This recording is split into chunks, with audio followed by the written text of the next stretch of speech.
Hey, Hey, how are you? I'm good. How are you? Pretty good. Pretty good. Thanks for joining me. Yeah. Is it cold up there today? Yes, where are you? Colorado. Oh, is it what part of It, Colorado? Cold Colorado? not really. I'm in Colorado Springs, so we have it's ridiculous. I just moved here this year. It's like sunny with snow, but like not cold. It's People are spoiled living here. Yeah, it's like I'm gonna check the it's like 42 today, so it's pretty warm but very snowy here. Yeah, yeah, yeah. Um, well, awesome. So can you tell us, people are probably gonna start coming in on this end, but can you Yeah, tell me and everybody what your background is? yeah, yeah. I started my career as a clinical social worker, so a therapist basically. And I've done a lot of worked in a lot of different settings with that, like child welfare, eating disorders, trauma. But in the last year, I've started this business where I do like in-home homemaking, housekeeping support basically for people who are having a really hard time because I just discovered that my favorite social worker cases were the ones where I would go in and the house would be like a disaster and I'd be like, awesome, we're gonna clean it up. I just found it so satisfying. And the more and more I worked with people, the more I realized that like people don't really have a ton of resources for just getting some practical help. I know you know a lot about that because you do the mutual aid. So right now I'm like part-time as a therapist and part-time with my company, and part of that also is like helping people talk to the people that live in their house about like how they want the house to be, which, as you know, is surprisingly contentious. It's a hot issue. Yeah, Yeah. that's such an interesting piece because, like in my life, um, yeah, I feel like I fall into slumps where I like can't get stuff done or I have a really hard time feeding myself or my kids like healthy meals. Um, and thankfully I have a very supportive partner, Mm-hmm. but uh I feel like that, like if it snowballed or if it got worse, I think it would be really challenging, especially because most of the time I'm the one like with the higher standard of the house. And then I fall into a slump and he's like, what? Double standard. Um, Yeah, what happened to the standard? right, exactly. Um, Totally. yeah, so tell me a little bit more about like what are your what are the biggest things you've learned about this? I think the biggest things that I've learned is how, I mean, cleaning and cooking seems like such a simple thing, but it is like a relationship destroyer. Like, um, just families are literally like ripped apart by just like housekeeping because it's the environment that you live in every day. And like people have really different like learning experiences and standards and expectations. So I think the biggest thing that I've learned is just like literally you have to talk about it. You have to talk about it to the people that live in your house. And another thing I've learned and been surprised by is how much internal resistance we have to talking about it. And I'm not sure if that's like patriarchal standards and expectations, or it's probably that. It's usually that. Yeah, But yeah. almost every time when I'm like, yeah, so talk to the person who lives with you about it, people are like, no, I can't talk to them about it. Yeah, I'm really guilty of like I see videos, I get tagged in so many videos these days of someone who's like men aren't mind readers. And that's like a big one that I hear all of the time. And I get really defensive about it because, like, no one's a mind reader, of course. Yeah. And it's there, I feel like, especially when it's like a cishet relationship, women are raised to notice and to Mm-hmm. constantly be thinking about what needs to be cleaned and coming up with a plan in their head, what all the pieces. Mm-hmm. Um, so it's really frustrating to have to sit down and have a clear conversation, especially when it's like intrinsic, it's just built into you. And you're like, why do I have to feel like I'm in a teacher role? Um, Yeah, totally, and men totally. are generally benefiting from the dynamic. So, like, what's the motivator? Mm-hmm. Yeah, yeah. I really struggle with that too because it's like, yeah, like obviously nobody's a mind reader, but I sometimes feel so uneasy with that, like as a blanket statement for like why men generally aren't cleaning because I'm like I think that like noticing what needs to be cleaned is just a skill like any other that can be developed. Um, and that isn't like gender specific. Um, Yes. you know what I mean? So it's like, can we have a gray area between like they should know exactly and also like they're mind readers? They're not mind readers, they'll never know. Like, can we have it in between? Yeah. And that's what's so interesting about the concept of weaponized incompetence, because I think where people get really frustrated is having these conversations and feeling like someone's being really clear and not getting the reception or the follow through on it. And Yeah. so it's like that's why I love the fair play method, because it's Hmm. incredibly explicit about it. Hmm. How much do you know about fair play? You know, I didn't know about it actually until I saw it on your content. Um, and I was like, this is amazing. Yeah, because all the work is done for you. It's not incumbent on anybody to like come up with the tasks. Like they're all there in the cute little deck. Yes, yes. Yeah. It's so nice that it's all laid out. And even in the past year, the people who make fair play, they got like umbrellaed under Hello Sunshine, which is Reese Witherspoon's company. Uh-huh. And so they've invested a lot in like making more and better resources. And now I think if you go on the website, it's fairplay fairplaylife.com. They've Uh-huh. now broken it down into like a even drilled down into what it takes for each card. So Wow. like if you sat down with your spouse or your partner and you were like, okay, dishes seems easy, right? But like when I say dishes, what do you think of is involved in dishes? Yeah, I'm laughing because I'm like, dishes is like literally all of them are done and like the sink's cleaned out, the little like strainers cleaned out, the sink's wiped down, and not everybody feels that way. Some other feel like if I do most of them, like that's dishes. Right. And my husband and I are on this weird thing right now where we are taking a couple of months to change things up. And Uh-huh. so he did dishes for a long time and I did laundry, and now we flip-flopped. And it's Mm-hmm.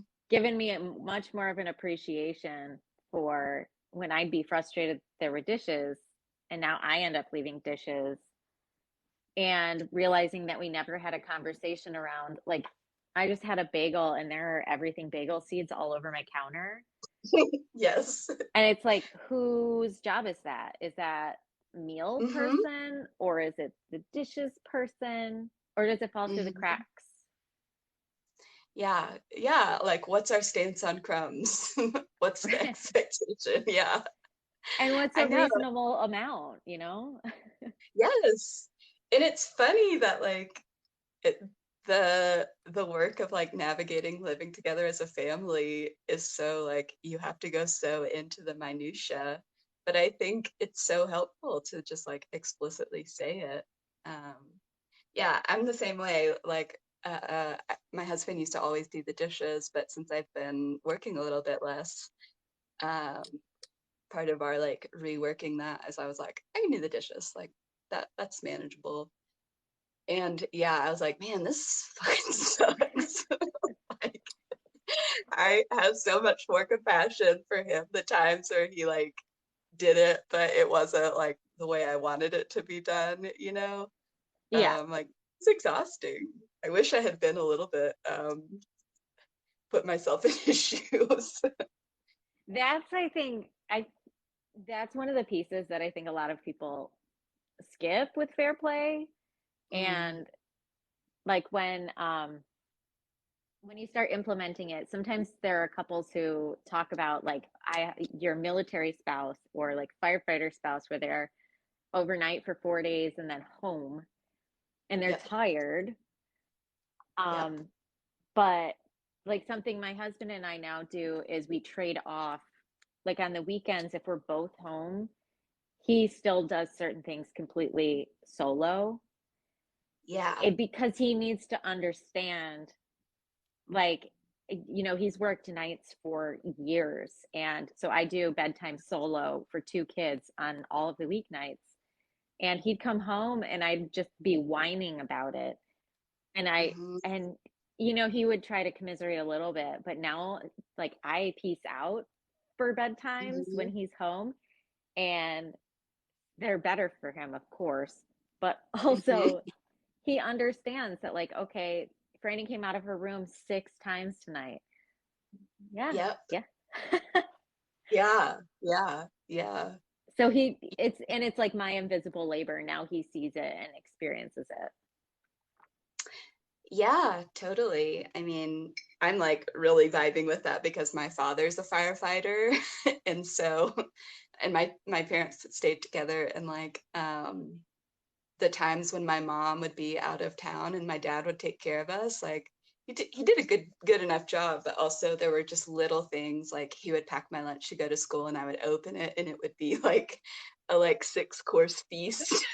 You know, like so much more than a like 6-year-old girl could eat. And I was like, I mean, good that you're packing plenty, I guess, but like I don't think you have an awareness of how much I eat at lunch at all because you're never, around for lunch. He was always at the fire station. So yeah, I do think that like having a chance to perform your spouse's responsibilities sometimes is a really good learning experience, and also just like it's helpful because shit happens and like sometimes you're gonna have to be in charge of all of it and you're gonna need to know. Yeah, absolutely. Yeah. Um, yeah, that's How what I long? was. Oh, What was good. it? Well, I was just gonna ask, when did you find the fair play method? How long have you been using it? I think we found it in like November 2019. Oh yeah, so it's been a while.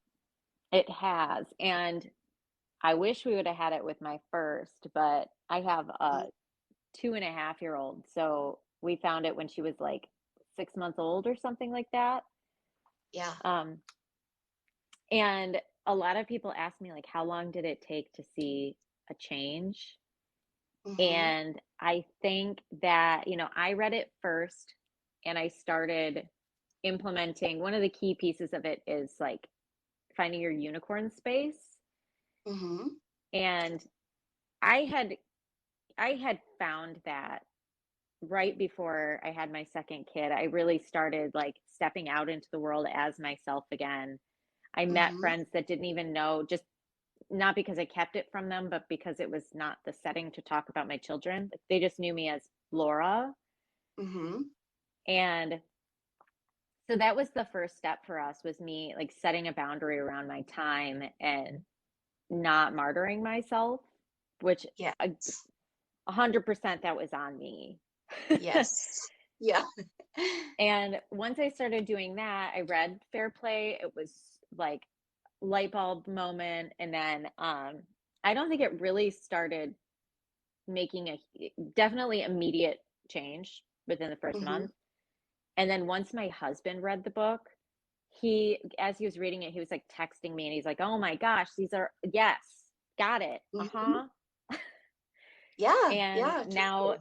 like the last year or so, I want to say, has been like he's got the language. When he sees the videos that I stitch and stuff like that, he's like, oh yeah, like all he needs to do is this. So Yeah. it's great. It's great. Oh, I love that. Yeah.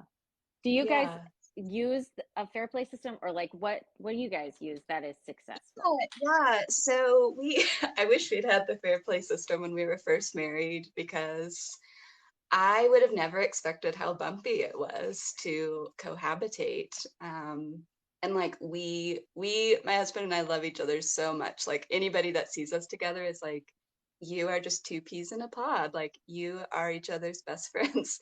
But we have such different ideas, or did have such different ideas of homemaking when we first got together that it was kind of like, ooh, are we gonna make it? Like I'm not sure. And so I think the system that really worked for us was finding a time to sit down together and literally like listing. I mean, we basically like made a version of what the Fair Play method offers, but with way more work. Listed like every household responsibility possible that we could think of, and then went through and were like, okay, who likes each chore, who hates Yes. each chore, right? Like whose skills are a good fit for that chore and who has the time to do it. And like um that's kind of how we figured it out together. And then, we would just talk every few weeks and be like, is this working? Do we need to tweak it? And I would say probably it wasn't as immediate as like having a system. So that's why I think people should really consider the Fair Play method. Um, but it was so helpful to have like an explicit conversation, and we even like printed it out and put it on the fridge for a little while, so we could reference back like, what am I supposed to be doing? But then Yeah. after like a few weeks, it just becomes automatic, like you just know what you need to do.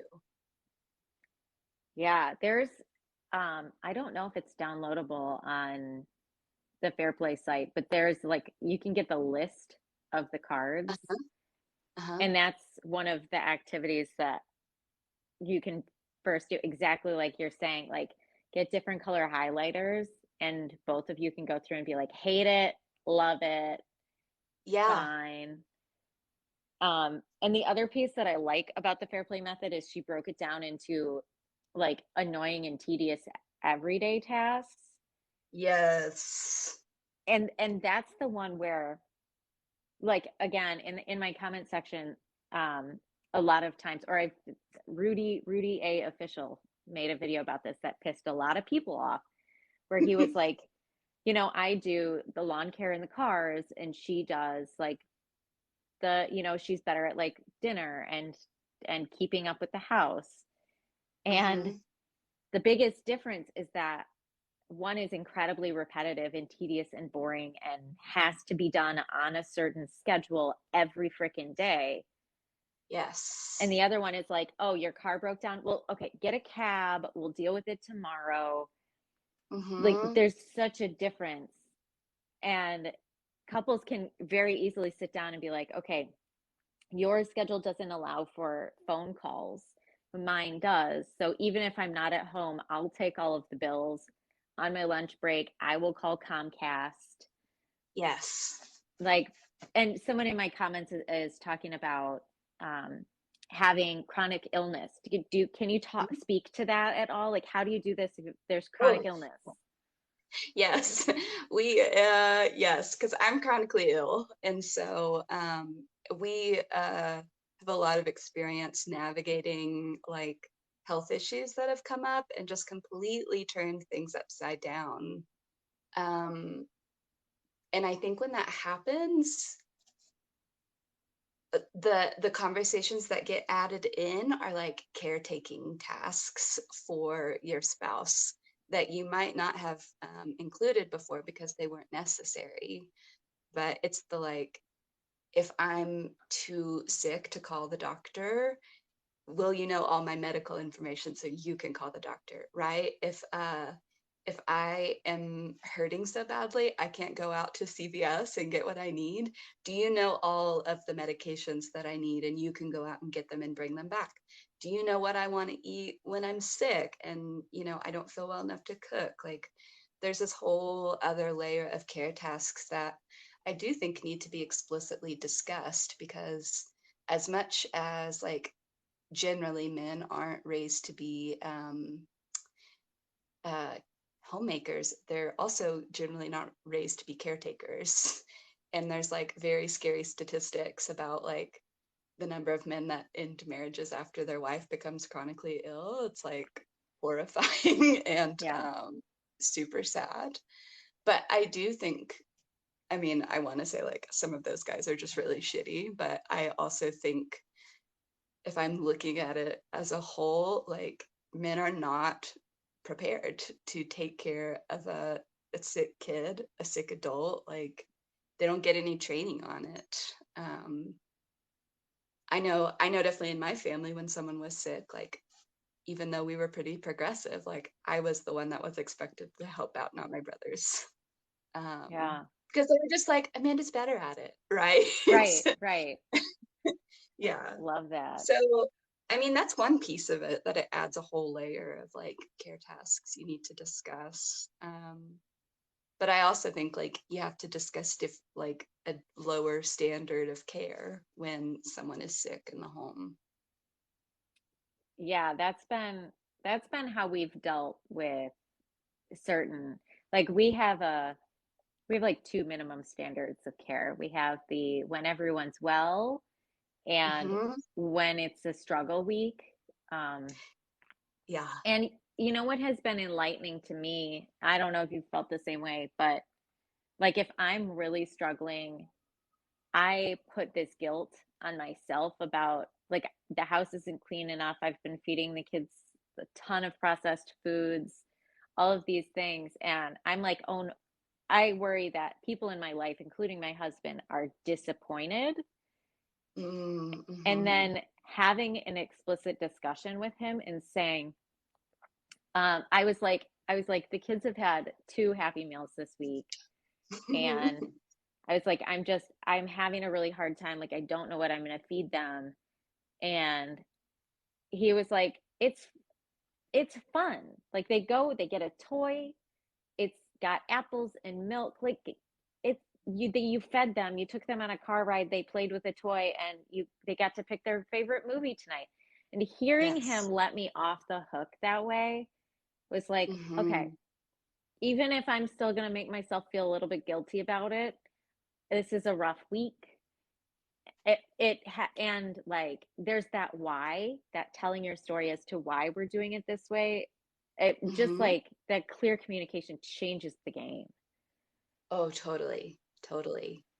Yeah, I love the concept in psychology of like, I don't know if you've heard about this or read about this, but the like good enough parenting that Tell me like, more. Tell me more. oh, it's so I mean, obviously there's a ton of information out there on like how to make yourself a good parent, but the psychologist who came up pretty much with attachment theory was like, no, you don't even need to be like good at it. You just need to be good enough.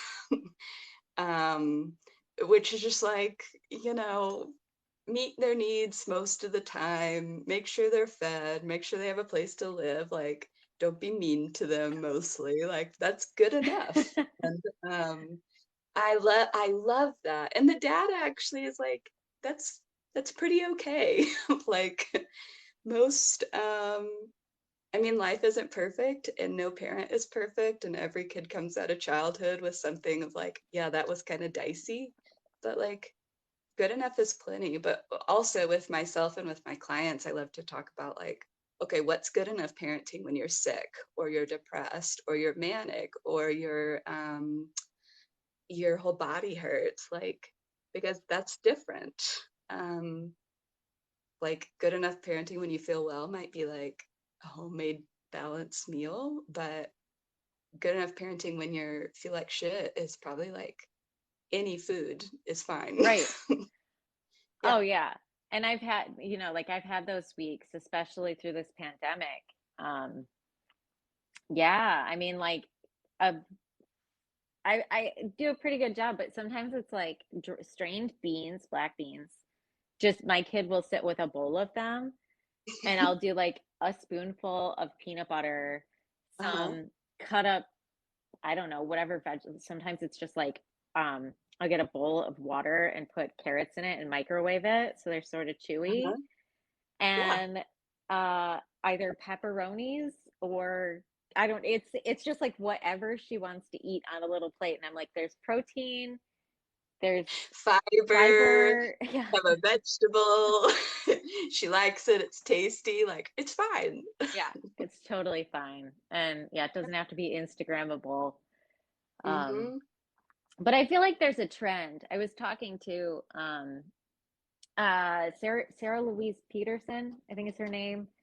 Uh-huh. She's a an author and she's writing a book called Momfluenced. Uh-huh. And it's the I just am loving it. She interviewed me recently and we were talking about like these trends toward less of the aspirational, like Mm-hmm. fantasy mom, and much Mm-hmm. more of the like, this is hard, we're doing our best. And even she interviewed me, which I was like, I'm not a mom influencer. I'm just a mom on the internet.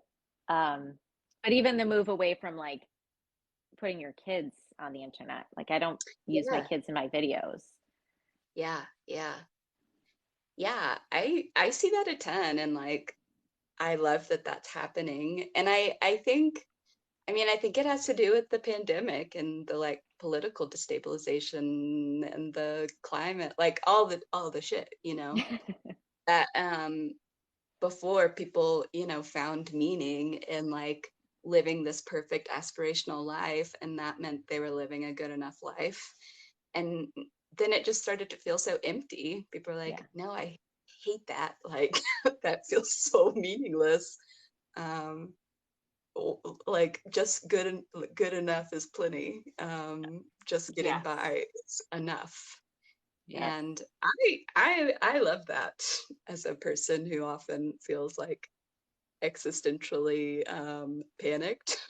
I'm like, good. Yeah, I Yeah. hear you. Um, One of the big questions that I had for you, so you seem to have pretty effective communication with your partner around your needs. I think Uh-huh. it's really interesting that you said that you started with like, how can they care for you if you're Mm-hmm. struggling? I think that um, a lot of people, at least in my comment section, often say that they are not being provided the care that they need, and they are really struggling with how to, they're starting to notice the value of their time and their needs, and maybe their partner is resistant to it or defensive at this point.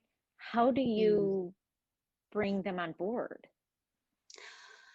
Oh, I mean, I mean, I love those DBT communication skills because it gives you like a formula of how to say it, which I think can be helpful for someone.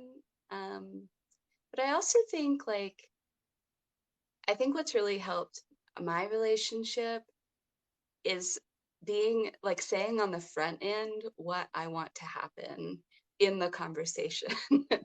So I'll even say like in the past, like I need to talk to you about like caretaking, housework, whatever. And I'll say on the front end, this is not a criticism. I don't want you to feel or be defensive. Like, I just want to have a logistical conversation. And I've done that with like coworkers and, other people too. Like, just to put it out there on the front end, like, that's not my goal in this conversation. If it's becoming defensive, like, we're ending the conversation and trying again another time. Um, and I like that because it lets the other person know what you need from them, but it's also a boundary of like, we're not going to talk about it like that. We're going to talk about it calmly and neutrally. And if we can't do that, then like we need to try for another day. And I think when people find over and over that they can't have those conversations calmly and neutrally, it's like, is this a relationship worth salvaging? I don't know. I don't know if it is. Maybe with Yeah. therapy and skills, it might be. Um, but I do think that like a reasonable request deserves a reasonable response. Yeah. That's so hard. Like I am very hot-tempered. And I remember the first Mm, time I had a conversation about this with my husband, I was so mad. And mm, I think one of the it's not a flaw, because it's explicitly written about in Fair Play. But one of the biggest challenges of it is that part of the exercise is sitting down and seeing for the first time who's holding the entire responsibility of how many cards. yes. And it's not scorekeeping, and you have to know where you are in order to move forward. But Yeah. I remember having that conversation with my husband, and even the people who think that they're being so helpful are often only doing a part of a task. Yes. And so once you sit down and you're like, okay, you get the groceries, awesome. But are you consulting our budget, keeping track of brands, knowing what stores you have to go to, maintaining how, like, are you cleaning out the fridge? Are you, all those things? Mm-hmm. And once, I mean, even getting into it, my voice is starting to be like, I'm starting to get tense. Yeah. So, how Yeah. do you have advice for somebody like me who would start to get resentful? And I'm trying to be Yeah. like, this is so much. Like, what do I do? I mean, you're saying somebody like you, but I'm like that too. I can be like the smuggest bitch in the universe. And I think I don't remember who gave me this advice, but it has helped me so much. And I don't know, maybe you'll find it helpful. But somebody told me once, like, when you get into the space of like righteous anger, like you know you're right and they're wrong. Um, Generally, like nothing good's gonna happen after that. Like that's when we need to back off and cool it down. That's not to say we're wrong, that it's not correct, but I think I notice that when I get into that space, there's no way I can have a effective conversation about what I need. Like at that point, I just want to be right and in them to be wrong. And like that feels good in the moment, but it's not a way to have a relationship with someone over time. Yeah, that's really challenging because obviously this issue is incredibly wrapped up in like systems of oppression. Yes. Yes. And something that's been helpful to me is understanding a couple of things, but understanding that every situation has perception. Mm-hmm. So my perception of what's going on is not their perception of what's going on. And I need to hear their perception, and they need to hear my perception. And Yeah. like my husband and I are constantly working on this. Like if I repeat something back to him with Mm-hmm. different words, so if I picked up due to context clues and tone and everything, and I am like, well, you told me that you didn't want to come. And he's Mm-hmm. like, no, I said that I need to get a few things in place, I guess. If and I'm like, okay, but I knew that because of you doing, I guess, you rolled your eyes, you don't want to go with me. So, Yeah. and then we'll get stuck in this like, I perceived it differently than he perceived, and we'll fight about that Yes. instead of hearing when you rolled your eyes about coming with me tonight, it hurt my feelings. Yeah. Yeah. And Totally. like, so I think like people in my comments right now are like, go to, yes, Jack, my husband Jack, um, like you might need counseling, you might need counseling on how to communicate this. That's why Yes. everyone saw your Dear Man video and they were like, what? Yeah, that I did not expect that to get the reception that it did. Um, and the like hot opinions that it did. Yeah, yeah. Yeah, what was the And biggest surprise of opinions with that? I think I mean that was kind of my in general my first like blow up on social media. So I think that was my first experience in like, okay, I literally won't be able to please everybody. Like no matter what I do and say, there will be people who think it's wrong, which is just like, okay, that's shitty, but all right. But I think I was surprised how, even though I feel the same way, surprised how many people were like, this is way too much work. And if you have to work this hard, you should just end the relationship. Because as a person, as someone who knows other people in relationships, as a couples therapist, I'm just like, that that's not my experience of any relationship at all. That like if you have to work and talk about it, then it's like not worth it. And I get feeling angry and just feeling like men don't deserve this from us, but I also like I respect people enough to think that if they've chosen a partner that like they have a good and compelling reason to stay in a relationship with them and want to preserve it. I'm really, I mean, I'm about telling people to leave bad relationships, but I'm not about presuming that I know what life decision someone should make. And so I think I was surprised by that, how many people were just like, kick him out, leave him. Like yeah, if he doesn't listen, then kick him out and leave him. But it surprised me. It surprised me. Yeah, I've kind of learned my lesson. Sometimes I'll find a video that like really triggers my fight or flight, Uh-huh. and I'll get tagged in it a couple of times. And when I was first on TikTok, I would like fly fly with my first reaction and make a video response. Mm-hmm. And like you said, that's assuming a lot. And it was easy for me to knowing context of the bigger problems. Um, Yeah. like I would put a lot into it, and I just stitched somebody this morning, where it was like the woman is making a joke about how her spouse like stands next to her while she's getting ready in the morning and is like, all right, tell mommy to hurry up, tell mommy to hurry up, like, Mm-hmm.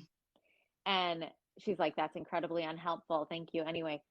And Mm-hmm. my reaction was just that, like, you deserve time. Yeah. And so instead of being like, he's incompetent, he should like,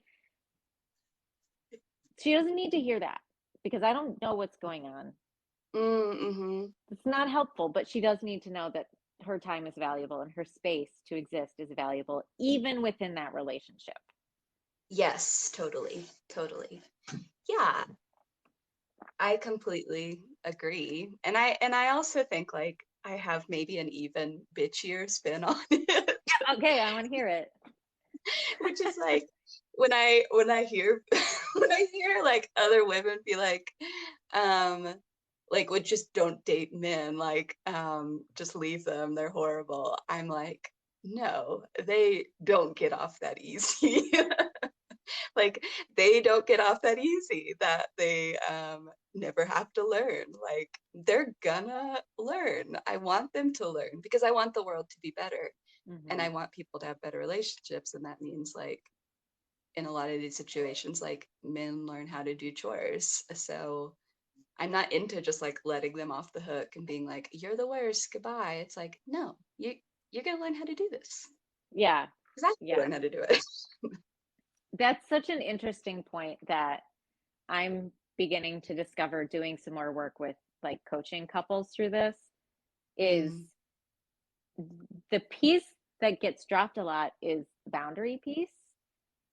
And Mm, so like it's if I allow him a couple of weeks to do the dishes, the laundry, and the grocery shopping, well, he's gonna forget certain things. He's not gonna fold them the way I want, and then the dishes are not gonna be complete for me to do the cooking.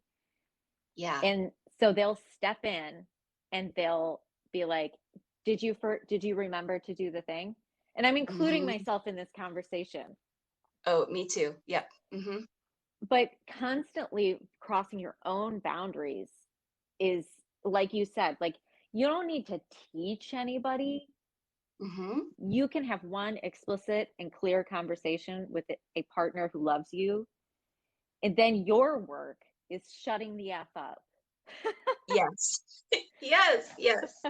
Yes, I know, and sticking to what you said and being like, "I said what I said, and I don't regret it." Yep. Yeah. That's Yeah. literally happened in the last week where we were my husband and I went down to the basement where our laundry is, and he was helping me with something, and on our way up, it's amazing how heavy the mental load is, and when you unload it, like he's doing laundry, but he's been doing laundry for months, and still I Yes. was like, "Do you want to grab the laundry on the way up?" And he goes, "I already did." I was like, "Oh my God, I Yeah. am should have just assumed you did it." Yeah. Like, my bad.